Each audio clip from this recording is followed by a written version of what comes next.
रिश्तो मीट एक conference room जिते छोकरे छोकरी के एक ॿिए सां मिलाइण लाइ या कची मिसरी जहिड़ा फंक्शन्स तव्हां करे सघो था, उहो भी बिल्कुल फ्री में। पोइ भले तव्हां रिश्तो.com में मेंबरशिप वरती हुजे या न। रिश्तो meet for your perfect match. नमस्कार, मैं राजेश दलवानी। आप देख रहे हैं उल्लास लाइन बुलेटिन। शहर की ताज़ा खबरें देखने के लिए हमारे न्यूज़ चैनल को जरूर सब्सक्राइब करें। उल्लासनगर मनपा के टैक्स विभाग में बड़े पैमाने पर गड़बड़ी के आरोप लगते रहते हैं, जिसका मुख्य कारण है कि कई कर्मचारियों को सालों से टैक्स विभाग में पड़े रहना। इन कर्मचारियों को अच्छे से मालूम है कि किस प्रॉपर्टी से कितनी रकम वसूलनी है और मनपा के रिकॉर्ड में क्या दिखाना है। मनपा के टैक्स विभाग में 50 से भी ज़्यादा टैक्स कर्मचारी हैं। भ्रष्टाचार करने के चलते कई कर्मचारी निलंबित भी हो चुके हैं, पर उन्हें फिर से टैक्स विभाग की जिम्मेदारी सौंप दी जाती है।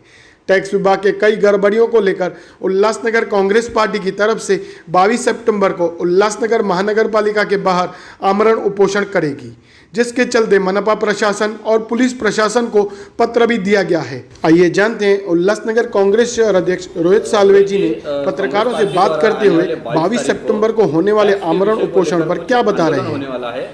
क्या है ये पूरा मामला और किस प्रकार का ये आंदोलन होगा, क्या क्या आपकी मांगे रहेगी? देखिए, उल्लासनगर शहर जिला कांग्रेस कमेटी की तरफ से पिछले ऑलमोस्ट 1 साल से हम लोग इस विषय पे महानगर पालिका को पहले भी निवेदन दे चुके, लेकिन कोई रिस्पांस नहीं आने के कारण 1 साल से कोई रिस्पांस नहीं आने के कारण अभी हमने 15 दिन पहले उन्हें आमरण उपोषण का ये पत्र दिया है। विषय ऐसा है कि टैक्स डिपार्टमेंट से जुड़ा हुआ ये विषय है। उल्लासनगर ऐसी मुश्किल से कोई एक आधी महानगर पालिका है पूरे महाराष्ट्र में जिसमें भाड़े पे दिए हुए प्रॉपर्टीज़ को महानगर पालिका 73.5% टैक्स लगाती है। मतलब 1000 रुपये अगर आप टैक्स भाड़ा देते हो तो 7,350 रुपये महानगर पालिका बोलती है हमको दो। तो ये जो है ये पूरे महाराष्ट्र में सभी महानगर पालिका ने बर्खास्त किया है। और देखा जाए तो टैक्स डिपार्टमेंट के पास में रजिस्टर्ड इसमें एंट्रीज भी बहुत कम है। यानी टैक्स डिपार्टमेंट इसको बढ़ावा दे रही है कि आप ब्लैक में काम करो, वाइट में मत करो। जो वाइट में काम कर रहा है, जिनके वाइट में एग्रीमेंट है, रजिस्टर्ड रेंटल एग्रीमेंट है, जैसे बैंक के साथ हो, एटीएम के साथ हो, बड़े कॉरपोरेट जैसे बिग बाज़ार था, मैकडॉनल्ड्स था, तो इनको तो वाइट में काम होता है। तो इनको जब इतना पैसा भरना पड़ता है तो वो रेंट वाले शॉप वाले को क्या मिलेगा, या घर अगर आप भाड़े पे देते हो तो उसको क्या मिलेगा। तो ये हमारा स्पष्ट आरोप है, हमारे पास इसके सारे एविडेंस भी है कि ये इसके आड़ में महानगर पालिका के टैक्स डिपार्टमेंट के जो अधिकारी है वो इनसे सेटिंग करके बेचारे व्यापारियों को या सर्वसामान्य जनते को हैरास करके इसमें सेटिंग कर रही है कि आप हमको चलो ये हम आपका रेंट पे नहीं दिखाएंगे, आप हमको कुछ दो। ये सालों से चला आ रहा हुआ एक बहुत बड़ा भ्रष्टाचार है। ये करोड़ों रुपए में जाएगा। इसके तह तक जाने के लिए हम इसके आगे भी और इसके कार्रवाई करेंगे, अधिवेशन में लेंगे, एंटी करप्शन डिपार्टमेंट में इसकी इंक्वायरी की जांच देंगे। लेकिन फिलहाल में हम लोग ने मांग की है कि 22 तारीख के पहले आप ये 73.5 टैक्स इमीडिएट रद्द करें और सभी जनता को राह दे। मुख्य तौर पर आपकी एक ये भी मांग है कि सालों साल टैक्स डिपार्टमेंट में वही अधिकारी काम कर रहे हैं, वही उनकी बदलियां नहीं हो रही, कुछ नहीं हो रही, तो कहीं ना कहीं भ्रष्टाचार की बू यहाँ से आ रही है। तो ये भी आपका आरोप है, क्या है ये पूरा मामला? नहीं, देखिए, महाराष्ट्र अधिनियम के अंतर्गत ये तो कायदा ही है कि एक ही पोस्ट पे जो अधिकारी है, अगर टेक्निकल वो पोस्ट नहीं है तो वहाँ पे अधिकारी बदलते रहने चाहिए। लेकिन टैक्स डिपार्टमेंट में ऐसा क्या जादू है कि वहाँ 10-10, 15-15, 20-20 साल से जब से लगे वो वही डिपार्टमेंट में।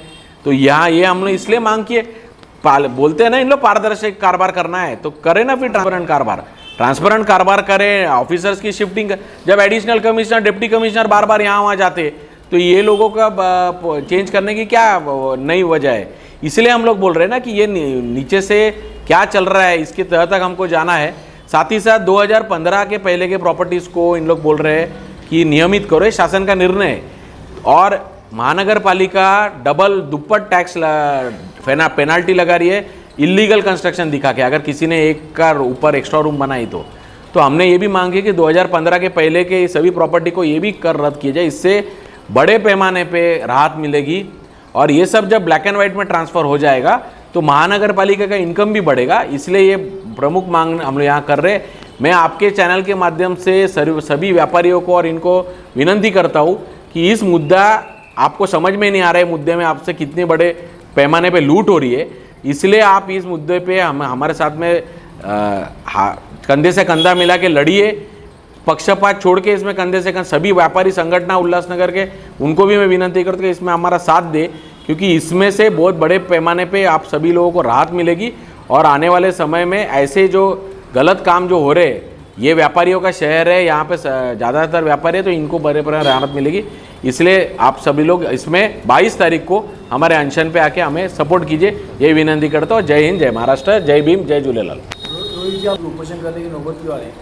नहीं, यहाँ पे देखिए एक विषय ऐसा है कि महानगर पालिका ने ऑलरेडी 2016 में और हाल ही में 2019 में भी महासभा ने ठहराव करके ये 73.5% टैक्स रद्द करने की मांग की है।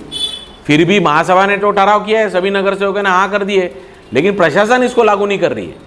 तो प्रशासन लागू नहीं कर रही है, इसके लिए हम लोग मांग नहीं कर रहे और सत्य में है, बराबर है, सत्य के साथ में हम लोग, इसलिए हमारे मंत्री महोदय भी कमिश्नर से टच में है और इसके लिए हम लोग लड़ रहे हैं। प्रशासन के जो अधिकारी है फिर उसके ऊपर आपका वचक नहीं अधिकार ऐसा कांग्रेस के अधिकारी? देखिए कैसा है कि कांग्रेस एक महानगर पालिका का हिस्सा है, उसको हाउस में भी हम लोग उठा रहे हैं और अगर जनता का प्रॉब्लम सॉल्व नहीं होता रहेगा तो हम लोग को रास्ते पे उतर के लिए लड़ाई लड़नी है।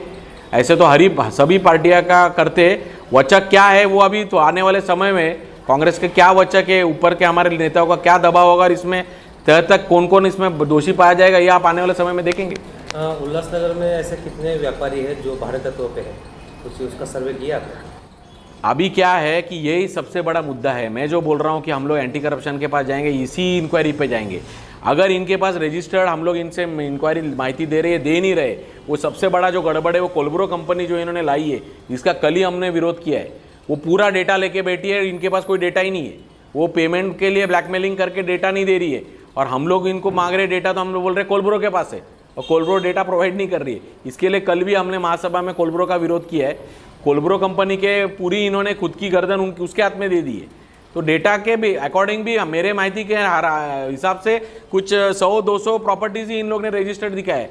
तो क्या उल्लासनगर में सिर्फ 100-200 प्रॉपर्टी रेंट पे? जो टैक्स डिपार्टमेंट में जो इंस्पेक्टर जो काम करते हैं उनको मालूम नहीं है? वही बात है ना, मैं तो यही बोल रहा हूँ, उनको तो मालूम है ना।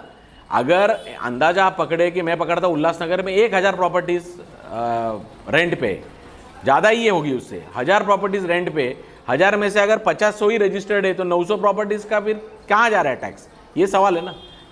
उल्लास लाइन बुलेटिन को सब्सक्राइब करें, बेल आइकॉन दबाएं और देखिए उल्लास लाइन बुलेटिन की न्यूज़ सबसे पहले आपके मोबाइल पर।